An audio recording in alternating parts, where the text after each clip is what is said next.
Ce qu'on va faire, c'est qu'on va s'asseoir à terre, OK? Donc, parce que là, oui, asseyez-vous à terre. Bon, comme on a dit tout à l'heure, comme vous aviez dit, le texte classique, souvent, il y a des mots, c'est un langage soutenu, ça parle en rime, on utilise des mots que peut-être on n'utilise plus maintenant. Les phrases sont un peu plus complexes, hein, on parle dans ce qu'on appelle des fois une rhétorique, hein, donc les arguments. Puis des fois, l'idée est très longue à décrire. Donc, ce qu'on va faire, comme tout acteur, c'est peut-être un travail moins le fun, mais qui est incontournable. C'est le travail de décortiquer le sens de ce qu'on dit. Okay? Une fois qu'on comprend ce qu'on dit, après ça, ben, on peut aller explorer puis travailler comme on veut. Quel est l'outil principal quand on veut décortiquer le sens d'un mot? Oui, comprendre? Le dictionnaire. Ah oui, le dictionnaire. Quel beau mot. Est-ce qu'on en a un? Est-ce qu'on en voulait un ou on n'en voulait pas? Ben, c'est pas grave. OK. Et il y a ça aussi. Il y a un dictionnaire? Bon, excellent. Aussi, oui, il y a aussi des mots complexes, comme par exemple des mots qui vont vous véhiculer une idée, une image. Hein? Des fois, on pense que ça veut dire quelque chose, mais on n'est pas sûr. Puis si on n'a pas de dictionnaire, des mots à 3 syllabes ou plus, souvent ce qu'on appelle, le début, c'est le préfixe. OK? Le milieu, c'est la racine du mot. OK? Donc l'essence. Et le troisième, c'est le suffixe. Et quand on veut peut-être avoir un indice sur le sens du mot, on va aller chercher quelle partie du mot pour comprendre? La racine, exactement. Donc, des fois, comme par exemple, l'exemple ici, entrebâillement. Entrebâillement, à quoi on pense, oui? Bailler. Bailler, oui. Donc, on parle souvent d'une ouverture. Hein? On pense à entrebâiller, on baille quand la bouche, mais l'entrebâillement d'une porte, donc une porte ouverte. Entrouverte. Donc, voilà. On va tourner à la deuxième page. Ici, c'est un texte écrit en alexandrin, une pièce très connue de Molière. Merci beaucoup, mon ami. Notre dictionnaire. Ami. De Molière, Les femmes savantes. OK?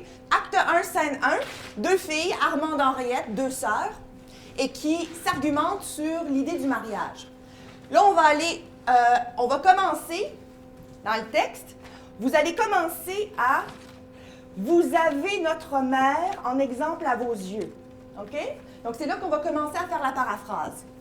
Donc, j'aimerais que, dans vos propres mots, vous lisiez la phrase déjà comme elle est écrite, puis dans vos propres mots, vous allez me la traduire. Qu'est-ce que ça veut dire pour vous? Vous pouvez dire des mots. Si pour vous, c'est en anglais, vous pouvez le dire en anglais, il n'y a pas de mal. Si c'est une autre langue, votre langue maternelle, c'est la langue la plus confortable ou les expressions les plus confortables qui peuvent décrire ou exprimer le sens du vers, le sens de la phrase.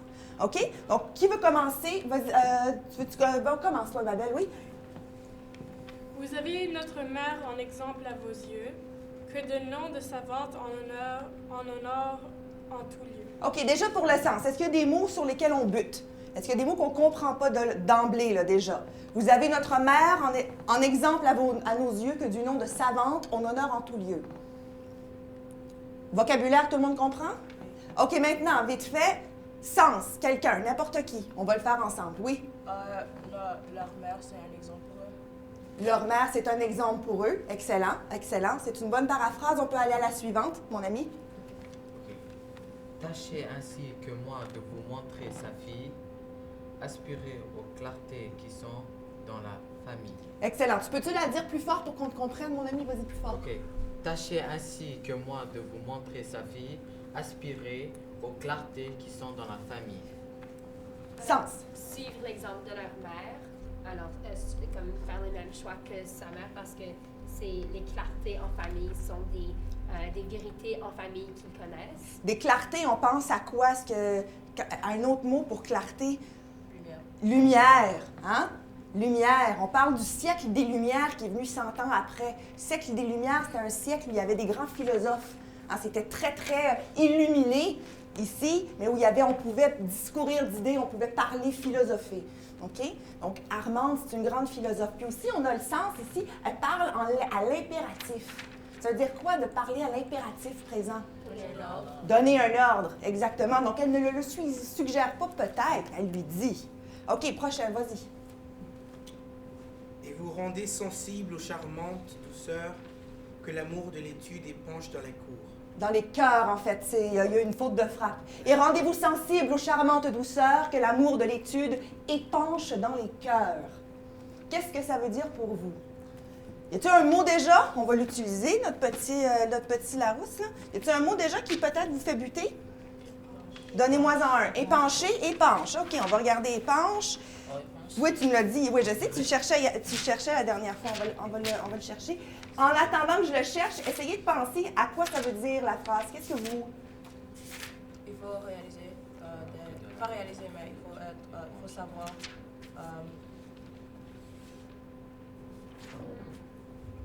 Peut-être de plus observer comme les... Rendez-vous sensible aux charmantes douceurs que l'amour de quoi? L'amour de quoi? De l'étude. Est-ce que c'est l'amour d'un homme? Prendre une décision plus intelligente. C'est ça. Sophie. Épanche dans les cœurs. OK. Écouler. Excellent. Oui, on l'a. Fantastique. Pour ça, ouais. Bon. Est-ce que tu veux juste dire la fin, juste pour la finale? OK. Plus tard. Est-ce qu'on peut faire après?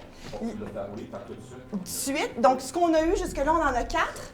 OK? Donc, vite, pensez, sans trop penser. Tout de suite, le mot. Un mot ou deux mots. Une petite phrase qui vient en tête pour vraiment, succinctement résumer le vers. Donc, on reprend juste la première phrase du début. Elle commence où? Tâchez, vous avez notre mère en exemple à nos yeux. Une phrase de 2 mots, ça veut dire quoi pour vous? Si vous l'aviez à la mettre en titre, un petit catchphrase, c'est quoi? Un exemple. Regarde la mer. Regarde la mer. Regarde la mer. OK, la prochaine. Loin d'être au loin d'un homme en esclave. Non, on reprend du début parce que là, ce qu'on va faire, on a trouvé la paraphrase, mais là, on va l'écourter encore plus. Oui, on va l'écourter encore plus juste pour trouver vraiment l'essence. Comme on a dit, la racine. Que du nom de sa... Deuxième, après, vous avez notre mère en exemple à nos yeux, c'est quoi? Alors, Que du nom de savante en honneur. En tout En lieu. tout lieu. Que du nom de savante, on honore en tout lieu. Qu'est-ce que ça veut dire? 2 mots, juste vite fait. important. Important. OK. Regarde la mer, important. Déjà. Puis là, on peut continuer, en fait, tout le long du monologue, puis éventuellement, on peut prendre tout le monologue, puis le résumer en une phrase. Qu'est-ce qu'a dit Armande? Excellent, merci.